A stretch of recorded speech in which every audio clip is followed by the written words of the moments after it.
오늘 우리가 함께 나누는 이사야 57장은 이스라엘 역사에서 가장 혼란스러웠던 시기 중 하나를 배경으로 하고 있습니다. 당시 백성들은 오랜 포로 생활 때문에 고난 속에서 영적으로 침체되어 있는 상황이었습니다. 그런데 그들은 하나님을 찾으면서도 동시에 마치 자신이 필요할 때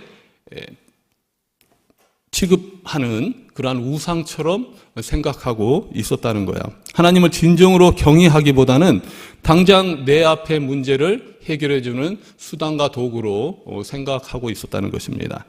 하나님과의 마땅한 경외심이 사라져 있는 그런 상태였다는 거예요. 오직 자기들의 욕망과 조급함이 남아 있었다는 거죠. 그러한 시대의 말씀입니다. 오늘 본문은 바로 그런 우리에게 하나님은 과연 어떤 분이신가, 그리고 누구와 함께 하시는가에 대한 아주 강력하면서도 아름다운 그러한 대답을 들려줍니다. 사랑하는 성도 여러분, 오늘 우리는 정말 위로가 절실한 그러한 시대에 살고 있습니다.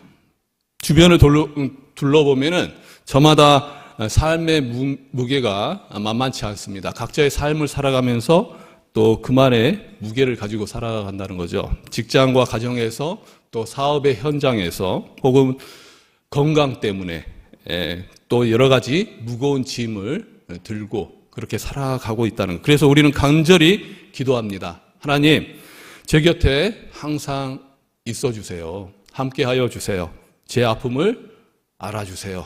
라고 우리는 이처럼 하나님의 가까우심, 함께 하심을 갈망하면서 그렇게 살아가고 있다는 거예요.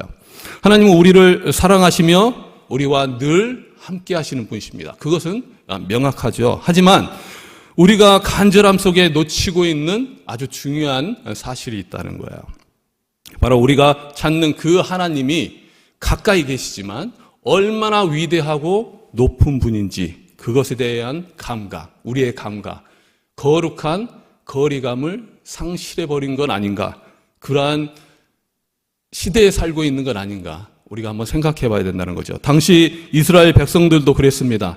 고단한 포로 생활 속에서 그들은 하나님은 어디 계십니까?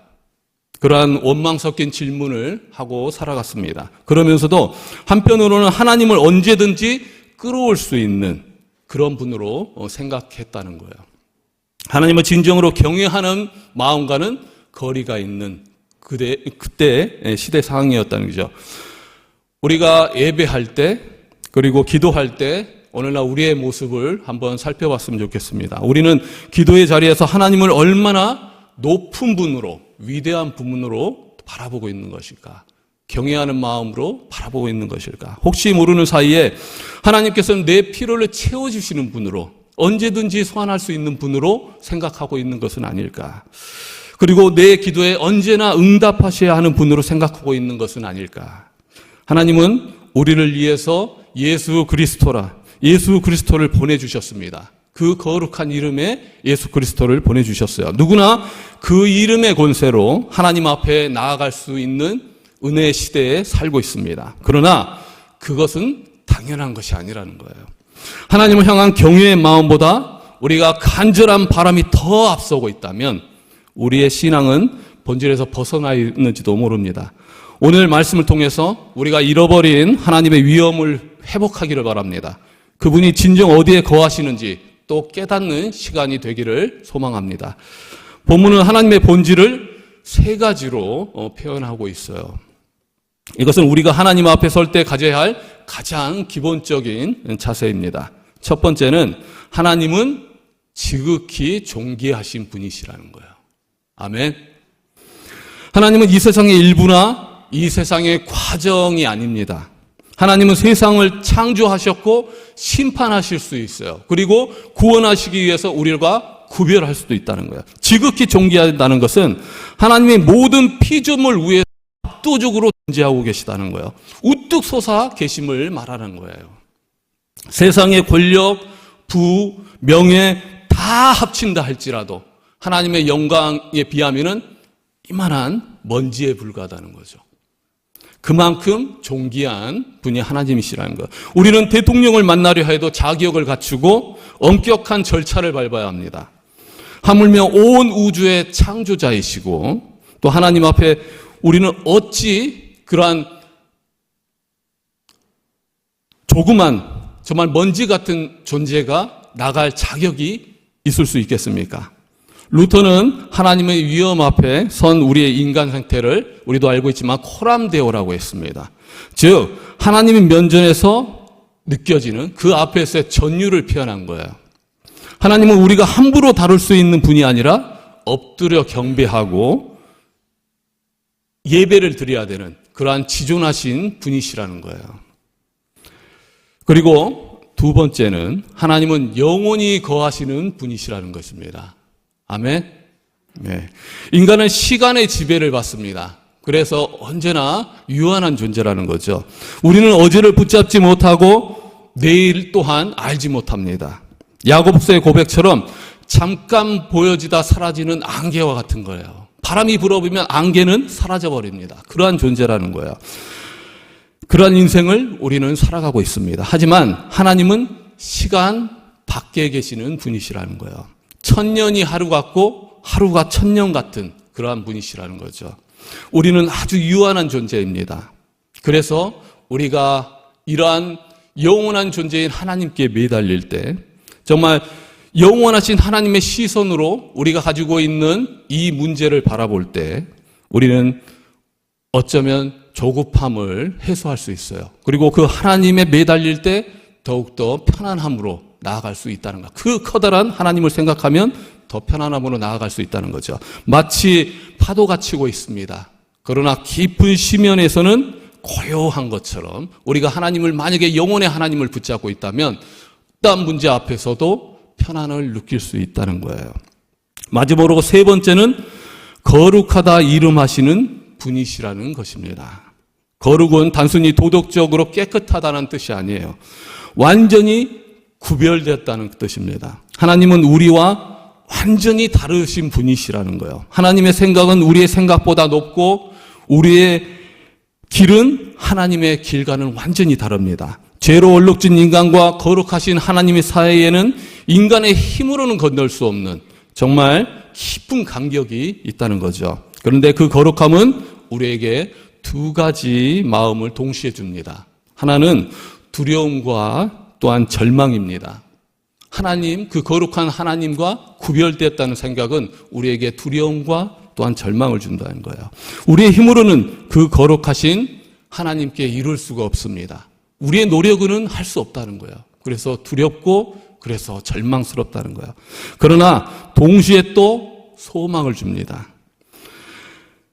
하나님과 우리가 완전히 같지 않기 때문에 우리의 한계를 넘어서 역사하는 분이시기 때문에 우리가 할 수 없는 일을 거룩하신 하나님은 하실 수 있다는 거예요.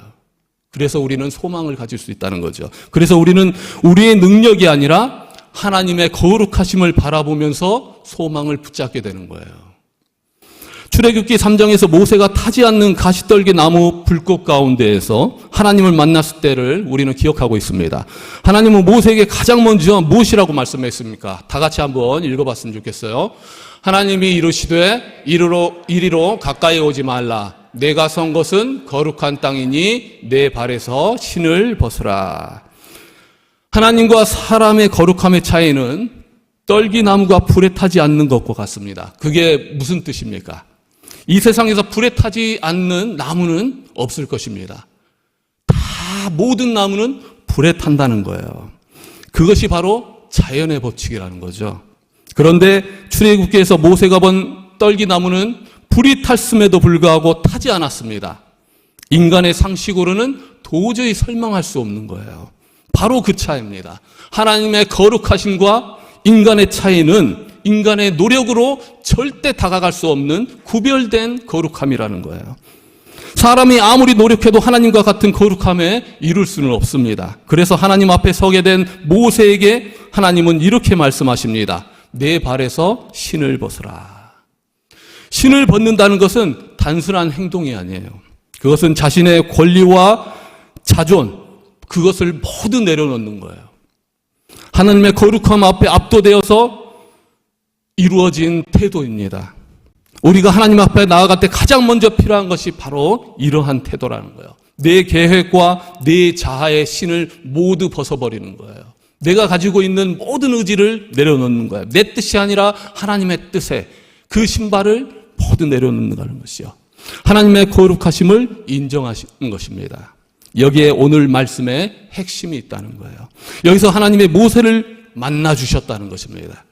본문은 이렇게 말합니다. 하나님은 높고 거룩한 곳에 거하시는 분이시다. 이 말씀을 들으면 우리는 하나님이 너무 높고 거룩하신 분이기 때문에 우리와는 멀리 계신 분처럼 느껴질 수 있어요. 그래서 이런 생각이 들기도 합니다.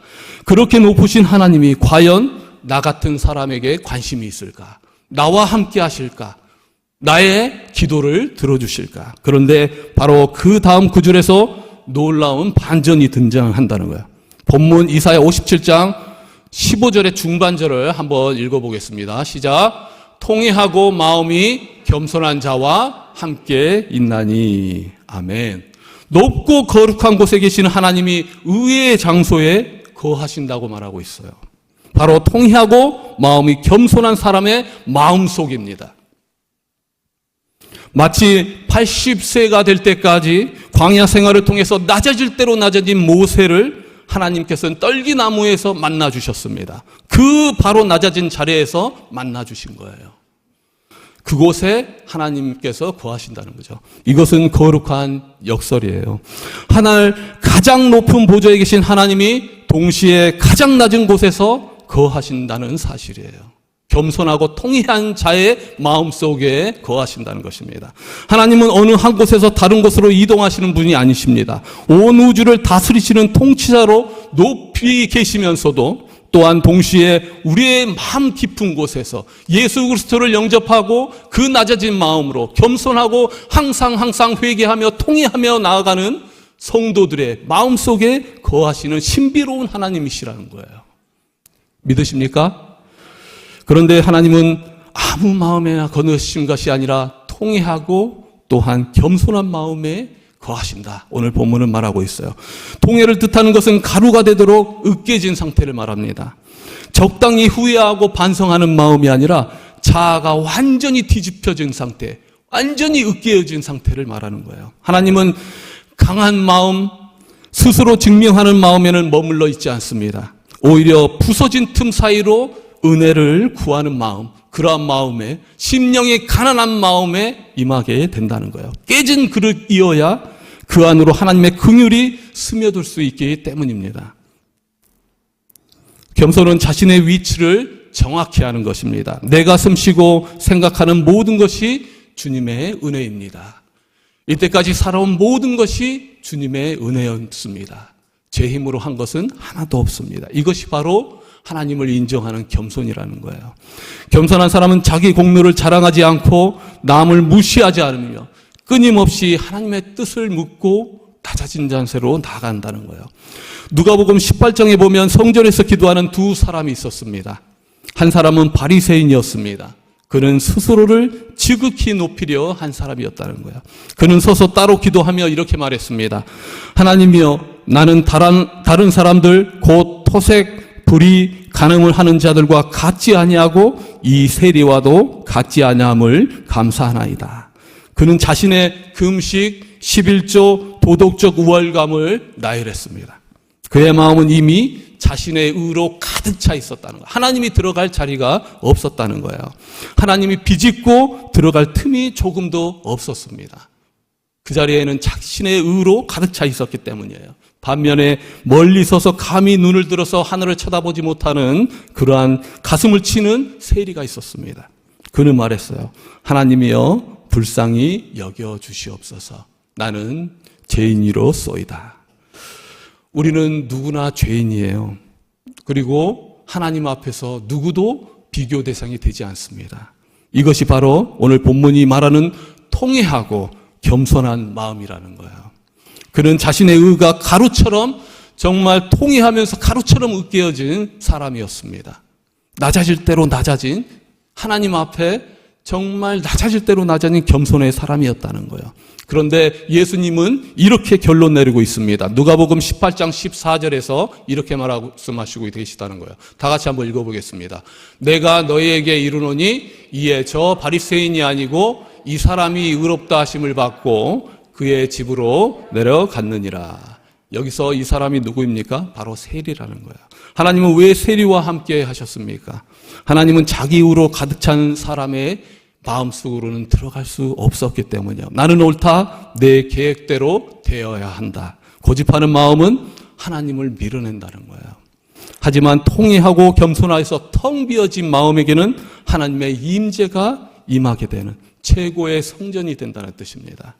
심령이 가난한 자에게 천국이 임하는 것과 같다는 거예요. 그리고 우리는 정확히 기억해야 합니다. 하나님이 우리 곁에 오시는 이유는 단순히 우리를 불쌍히 여기시기 때문이 아니라는 거예요. 그분에게는 분명한 목적이 있습니다. 그렇게 통의하고 겸손한 자에게 오시는 목적이 있습니다. 오늘 15절 하반절을 다 같이 한번 읽겠습니다. 이는 겸손한 자의 영을 소생시키시며 통회하는 자의 마음을 소생시키려 함이라. 아멘. 소생은 죽어가는 것에 다시 생기를 불어넣는 거예요. 이것은 심폐소생술과 같습니다. 환자의 입을 벌리고 공기를 남이 불어넣습니다. 멈춰버린 심장을 뛰게 하는 것. 강한 외부에서 압박을 가해줘서 뛰게 하는 거예요.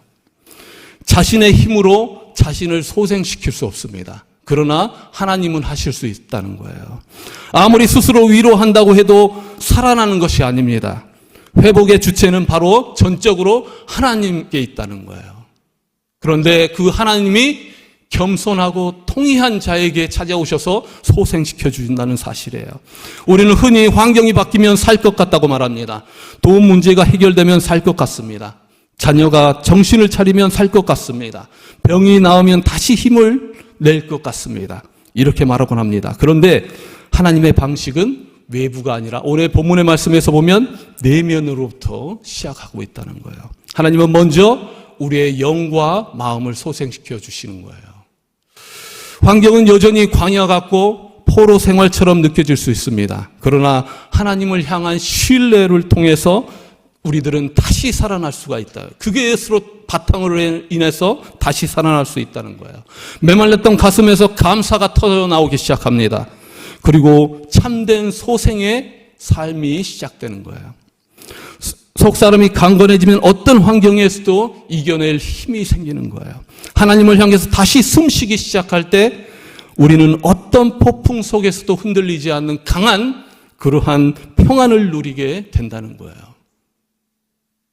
오늘 우리가 드리는 기도가 바로 그러한 소생의 시간이 되기를 바랍니다.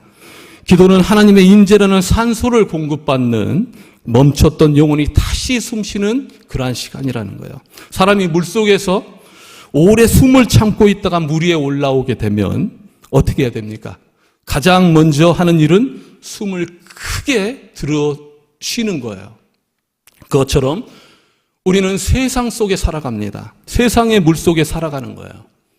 그리고 우리의 영혼은 이 기도를 통해서 하나님의 그 은혜를 공급받으며 다시 큰 심호흡을 통해서 받게 되는 거예요. 은혜를 받게 되는 거예요.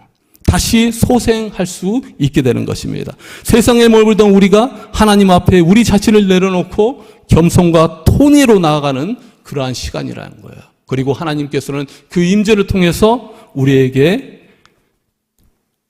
큰 힘을 공급해 주는 그러한 소생의 시간이라는 거예요. 우리의 모든 죄를 통회하는 시간이며 통회함은 결코 실패하는 시간이 아닙니다. 회복에 시작된다는 시간이라는 거예요. 다윗은 죄를 깨달은 후 이렇게 고백하고 있습니다. 시편 51편 17절 다 같이 한번 읽겠습니다. 하나님께서 구하시는 제사는 상한 심령이라. 하나님이여 상하고 통회하는 마음을 주께서 멸시하지 아니하시리이다. 하나님께서는 결코 겸손한 자와 통회하는 마음을 가진 자를 외면하지 않으십니다. 세상은 다르게 말합니다. 특히 로마 시대는 힘의 원리가 지배하던 시대였어요. 콜로세움에서 강한 검투사만 살아남았듯이 로마 시대 정의는 살아남는 것이었습니다. 강한 자가 살아남고 약한 자는 무너지는 세상이었다는 거예요. 힘과 강함이 바로 정의였다는 거죠. 이 시대도 마찬가지입니다. 양육강식의 시대에 살아남는 것이 바로 정의가 되는 그러한 시대에 우리는 살고 있어요. 이러한 시대에 물 안에 살고 있는 물고기가 숨을 내듯이 우리는 기도에 임해야 된다는 거예요. 그러나 하나님의 나라의 원리는 정반대입니다. 신앙은 언제나 낮아진 자리에서 다시 시작하게 됩니다. 자기를 붙들고 있는 사람이 아니라 하나님께 항복한 사람에게 하나님께서는 은혜를 공급해 주시는 거예요. 그렇다면 우리는 무엇을 들고 하나님 앞에 나가야 될까요? 성공을 들고 나가야 될까요? 완벽한 계획을 들고 나가야 될까요? 아닙니다. 하나님이 찾으시는 단 하나는 그것은 하나님을 향해서 열려있는 마음이라는 거예요. 여러분이 혹시 낮아지셨습니까? 세상 삶을 살아가면서 많은 눈물을 흘리셨습니까? 그리고 부서지셨습니까? 지금 이 순간 바로 하나님을 찾을 때 그리고 은혜에 구할 때라는 거예요. 그렇다면 오늘 본문 이사야 57장 15절을 다시 한번 읽어봤으면 좋겠습니다. 다시 한번 읽겠습니다. 지극히 존귀하며 영원히 거하시며 거룩하다 이름하는 이가 이와 같이 말씀하시되 내가 높고 거룩한 곳에 있으며 또한 통회하고 마음이 겸손한 자와 함께 있나니 이는 겸손한 자의 영을 소생시키시며 통회하는 자의 마음을 소생시키려 함이라. 아멘. 오늘 이 시간 이 본문의 말씀이 모두 이루어지기를 바랍니다. 오늘 우리는 아무것도 증명하지 않아도 됩니다. 그저 하나님 앞에 마음을 여는 그러한 시간이 되기를 바랍니다. 나의 뜻을 내려놓고 지극히 높으신, 정말 지극히 높으신 그분의 거룩한 통치 앞에 조용히 그냥 서는 시간이었으면 좋겠습니다. 오늘 시간 우리의 마음을 하나님께 드립시다. 아무 끊임 없이, 아무 조건 없이 우리는 이렇게 고백합시다. 주님, 저는 주님이 필요합니다.